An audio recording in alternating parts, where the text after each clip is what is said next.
આનંદ સાહેબ જુનાગઢ પ્રભાતપુરથી આવ્યા છે. આપણાને સત્સંગની પ્રસાદી આપશે.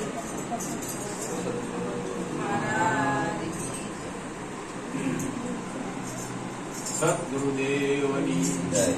જયદેવ મહારાજની જય. વધારેલા સંતની જય. આધ્યાત્મિક જગતની જયારે વાત કરવા જઈએ ત્યારે અત્યારે આ ભારત દેશની અંદર પ્રવર્તમાનમાં પરિસ્થિતિ શું છે? અત્યારે ધાર્મિક બાબતની પરિસ્થિતિ કે આ દુનિયાના લોકોએ જુદી જુદી પ્રતિમા બનાવી અને જુદા જુદા ભગવાન બનાવ્યા. એક ન ભૂલ્યો, બે ન ભૂલ્યા, સગળો જગત ઉલટો માર્ગ લઈ લીધો. અસીમ અનંત ને સીમામાં આવી એની આગળ દીપ ધૂપ માળા ધરી બેઠા. અરે સૂર્ય ચંદ્ર જેને બનાવ્યા એની આગળ દીપ માળા ધરી બેઠા. આંધળા ભૂમિયા આંધળા બે ડંગા રાગ કાઢી હરિને બેરા કરી બેઠા. અરે હરિનો માર્ગ ગુફા પહાડ મંદિર મસ્જિદમાં કરી મોટા કરી બેઠા. કહે નાનું પૂરા સદગુરુ મળે તો જ્ઞાન દીપો જગાવી શકે. આ મુક્ત દ્વારા મારું એવું કહેવાનું છે કે આ દુનિયાની અંદર એટલા બધા મૂર્તિઓ બનાવી, જુદા જુદા આકાર આપ્યા, નાના મોટા, 2 હાથ 4 હાથ, અને જુદા જુદા હથિયારો એના મૂર્તિના હાથમાં આપ્યા. પછી આવા જુદા જુદા આકાર આપ્યા એટલે જુદી જુદી દેવી દેવતાઓ અનેક થયા ને. અને અનેક ભગવાન થયા. અનેક ભગવાન હોઈ શકે નહીં. અનેક ભગવાન હોઈ શકે નહીં. હવે અનેક ભગવાન અત્યારે થયા એટલે અનેક દેવીઓ છે, અનેક દેવતાઓ થયા એટલે એટલા પણ ધર્મ થયા. હવે ધર્મમાં પાછા જુદા જુદા પાટા મારી અને કેટલાય પંથો થયા. આખી અંધાધૂંધી ફેલાઈ. અરે જે પરિબ્રહ્મ પરમાત્મા નિરંજન નિરાકાર પરમ તત્વ કે ઈશ્વર તમે જે કઈ ગયો તે જેની ભાષામાં જે કહેવાતું એ તો એક જ છે. મારું અવલંબ ગણી એક જ છે. એ એક જ છે. હવે ઈ જે છે એ તો અસીમ છે. ઈ તો અસીમ છે, અનહદ છે. એવડો છે. એટલે એક પ્રસંગ દાસી જીવન જયારે હળવાશની પળમાં બેઠા હતા એ ઝાલોમાએ પૂછ્યું, અરે ભગત તમને આખું જગત ભગત કરે અને તમારો મંદિર તો છે નહીં. પછી જીવન બાપાએ શું કીધું કે ભાઈ ચાલો મારો ભગવાન છે, આખા સંપર્ક ધરા આદમ 10 દીપાલ મારા આની દિવાલો છે, અવળું મારું મંદિર છે અને એમાંય મારો ભગવાન હમાય નહીં એવડો છો તો હું નાની દેવની કરીને શું કરું? એટલે પરિબ્રહ્મ પરમાત્મા નિરંજન નિરાકાર પરમ તત્વ જે કાંઈ કહેવાય છે એ તો અસીમ છે, અનહદ છે. એને આપણે નાની નાની મૂર્તિમાં હમાવી દીધા અને અનેક ભગવાન બનાવી દીધા, અનેક દેવી દેવતાઓ બનાવી દીધા અને અનેક ધર્મની સ્થાપના કરી નાખી. અને અનેક એમાંય પાછા મતમતારો થયા અને જુદા જુદા રીત રિવાજોને કારણે કેટલીય સંપ્રદાયો ઉભી થઈ. અને બન્યું હું કે દરેક ધર્મના વડાએ બધાએ આખા સંપ્રદાયને અવળે માર્ગે ચડાવ્યા. સમજ્યા? સત્ય બતાવ્યું નથી. એટલે ક્રિયાક્રમણ જ આપ્યા છે. તારે આમ કરવું જોશે તો આમ થાય, એટલા ઉપવાસ કરવા જોઈએ, એટલી અગિયારી કરવી પડશે, એટલી યાત્રાઓ કરવી પડશે, પણ થોડાય વાત નથી. ધર્મગુરુઓ છે ને બંધન આપે છે અને સદગુરુ છે એ છોડાવે છે. એટલે સદગુરુ ને આપણે બધા સ્વીકારવા જોઈએ. પછી કીધું કે ગુફા પહાડ મંદિર મસ્જિદ આમાં બધા ભગવાન બતાવ્યા. જ્યાં તમે હું આખા દેશની ભારત દેશની અંદર પરિભ્રમણા કરેલી છે. એટલે હું જ્યાં ગયો ત્યાં પથ્થર, ઝાડ, પાણી વાળે અને મંદિર અને મસ્જિદ સિવાય ક્યાંય હાજર ભગવાન છે નહીં. હાજર ભગવાન ક્યાંય નહીં. જો ખરું જ્ઞાન પ્રાપ્ત કરવું હોય તો કોઈ સદગુરુ, જાગ્રત સદગુરુ ને આ અશ્વિન મહારાજ જેવાને આપણે મળવું જોઈએ. અથવા તો આ વાતને લઈને જે લોકો સમજાવતા હોય વાતને એવાને મળવું જોઈએ તો તમને ખરું જ્ઞાન પ્રાપ્ત થાય. આ સિવાય ખરું જ્ઞાન પ્રાપ્ત થાય નહીં. હવે તમને એમ થાય કે તો આ હરિ પરમાત્મા ઈશ્વર કે જે ના ઓલા કહેવાતું અલગ એટલે જે લખી શકાય એ પણ એક ઈશ્વરનું જ નામ છે. આલમ કોઈ સંબંધ કર્યો છે, કોઈ અલગ નો સંબંધ કર્યો એટલે અલગ તો અલગ લખી શકાય નહીં. અલગ લખી અને લખે એ અલગ ને લખે ઈ અલગ નહીં.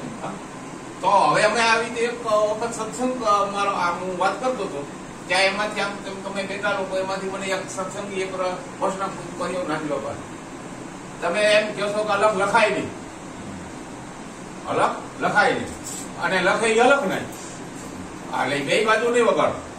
કેમ ભાઈ કેમ? મારો સવાલ કઈ થતો હોય તો કયો. મને મેં મારી પોતાની સ્વરચનાઓ અંગે હેલી પ્રભાત્યા ગોળ ભજન અને 2 બુકો બહાર પાડી છે. હવે લખ્યું તો છે, લખ્યું કે તમે લખતા જાવ છો ને ના પાડો છો, આમ ના ચાલે. એવા વાળા આપણે બેઠા હોય ને તમે 2 બાજુ હાલો છો. તો હું આજે પણ એમ કઉ છું, આજે પણ હું એમ કઉ છું, અલગ લખાય નહીં અને લખે અલગ નહીં. શું કહેવા માંગે?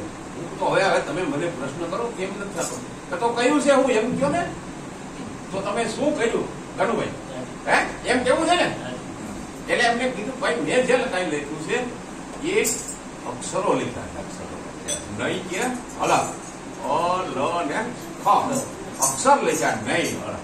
આ તો નિર્દેશ કરવામાં આવ્યો, અક્ષરો દ્વારા સહારો લઈ અને નિર્દેશ કરવામાં આવ્યો છે. હા, નહીં કે અલગ લખ્યો છે. વાહ વાહ વાહ. એટલે અલગ છે એ અસીમ છે, અનંત છે.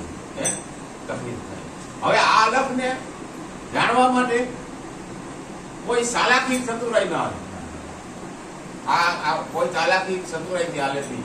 અલગ ને જાણવા માટે ગમે એટલું આપણે ભણી લઈએ, ગમે એટલી ડિગ્રીઓ પ્રાપ્ત કરી લઈએ તો આ વાત જાણી શકાય નહીં. અને અલગ ને જાણવા માટે ગમે એટલા વેશભૂષા બદલાવીએ કે પીળા પિતાંબર પહેરીએ કે ભગવા પહેરીએ, ગમે એટલી માળાઓ પહેરીએ કે જટા વધારે લઈએ તો અલગ જાણવા મળે નહીં. પણ અલગ ને જો જાણવો હોય તો કોઈ પ્રગટ પુરુષ પાસે જાવ. તમે ઘડી પહેલા કીધું કોઈ જાગતા નર સેવીએ, એવા કોઈ કીધું છે જાગતા.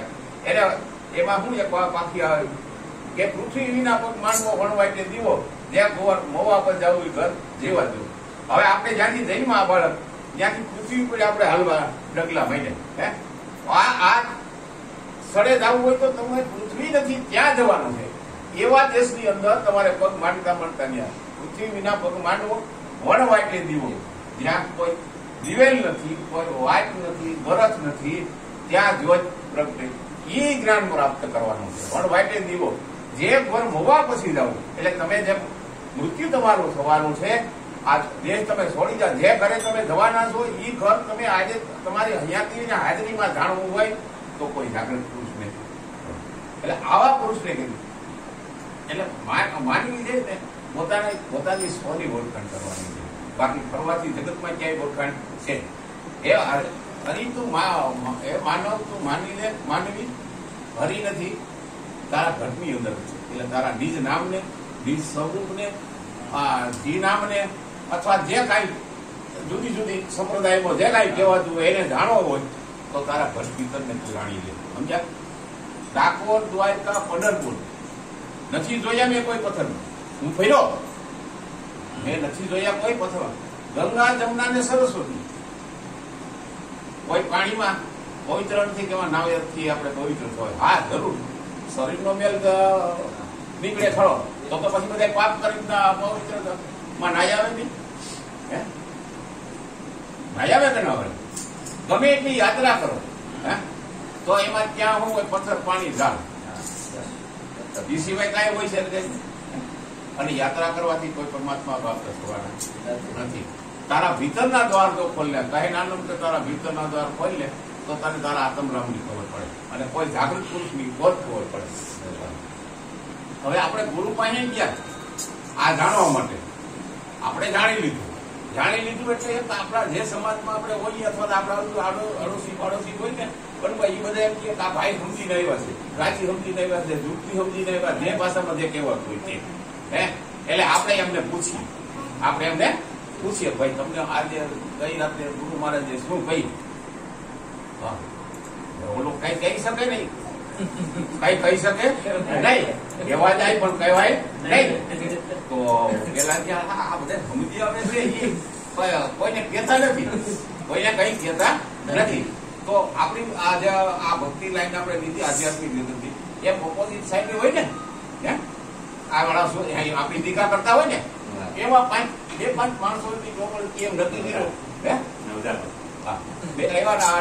નક્કી કર્યું કે ભાઈ આ લોકો ઝૂકતી સમજાવે છે ને આજે તો આ વખતે તો અશ્વિન મહારાજ આપણે ઝૂકતી સમજી લેવી પછી આપણે બધાને કહી દેવું આ બીજા કઈ નથી આપણે બધાને આ વાત કઈ જ દેવી છે સમજ્યા એવું નક્કી કર્યું દોડતીમાંથી 5 જણા તેમાંથી 2 જણા સમજવા ગયા સમજ્યા અને લોકાનો જવાબ અશ્વિન મહારાજ આવી ગયા અને ઝૂકતી સમજાવી સમજ્યા ઝૂકતી એટલે ઓલા પેલા 2 સમજી ગયા હે જે કઈ વાત કરવાની વિગતવાર નથી કરે એટલે એ સમજી અને આખી વાત સમજી ગયા સવારે બધા ઓલા વાટ જોઈને બેઠા હતા ત્યાં થોડો ટાઈમ થયો એટલે નવરા થયા ઓલા 2 આવ્યા કે આવો આવો એટલે સારું કર્યું બોલો બોલો શું કીધું અરે કે ભાઈ કઈ કેવા જેવું જ નથી એટલે હવે તમે એની જવા થઈ ગયા તમે કે એની જવા થઈ ગયા કઈ કેવા જેવું નથી ખરેખર કઈ કેવા જેવું જ નથી તો એવું તો થોડું હોય તમે અહીંથી નક્કી કરી ગયા છો કે ભાઈ અમે સમજી નાખ્યું એટલે અમારે બધાને કહી દેવું આ લોકો નકામા ગ્રુપ જ થાય કરે આપણે એવું કરવું નથી તો તમે પણ એની વેરા ભળી ગયા પછી એમાંથી એક વાણી મને ઉદ્ભવી કે નથી કહેવાતું હવે નથી કહેવાતું એ કોને કહું મારા ગુરુજી દીવાતું નથી કહેવાતું હવે નથી કહેવાતું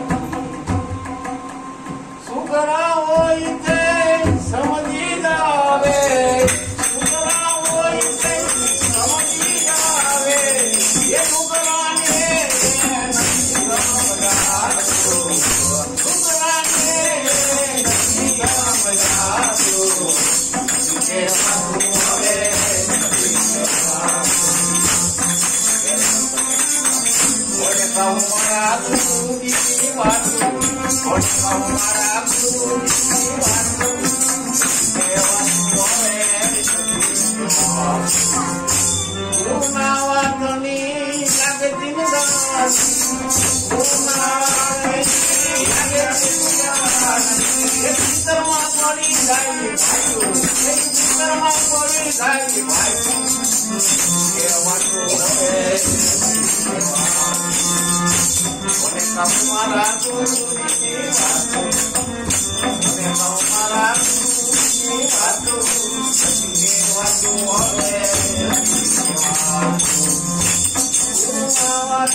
Dewa tahu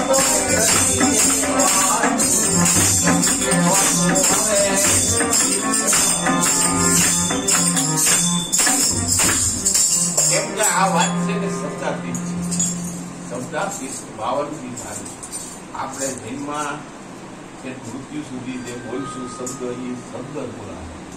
આ તો શબ્દાતીત છે, 52 વાર છે. વાણીથી પણ પહેલે કીધું કે વેદવાણી અક્ષરાતીત વાણી, અક્ષરાતીત છે. અક્ષર 52 અક્ષર અંદર આ વાત આવતી નથી. 52 ભારી છે, અક્ષરાતીત વાત છે. એટલે વેદવાણીમાં કહેવામાં આવતું નથી.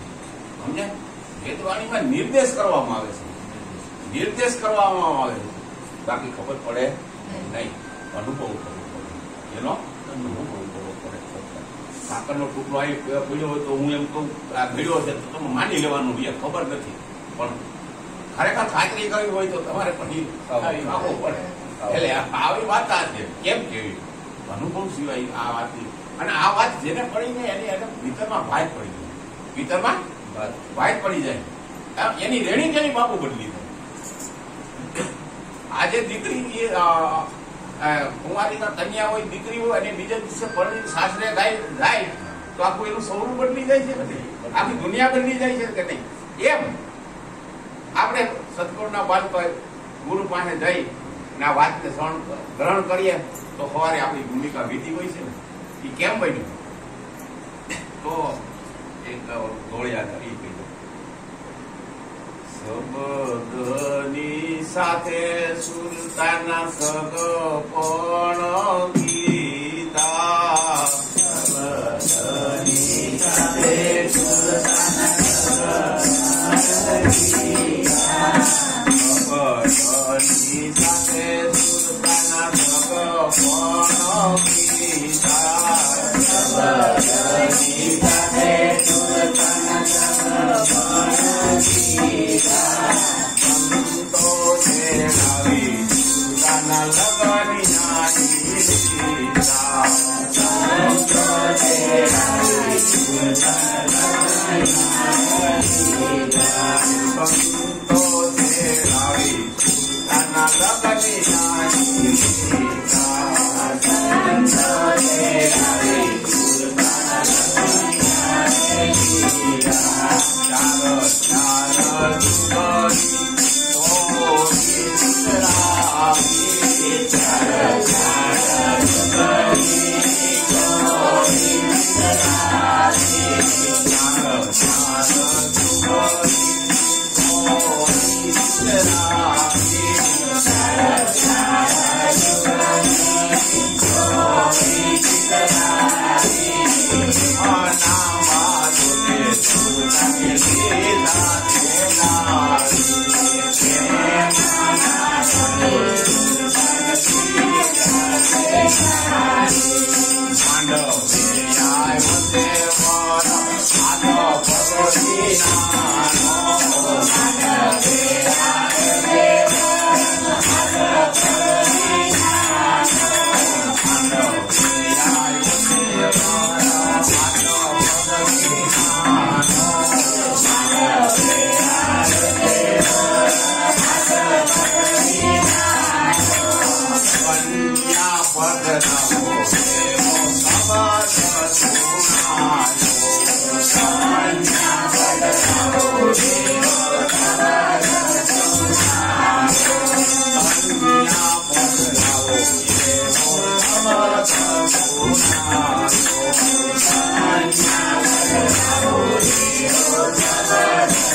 you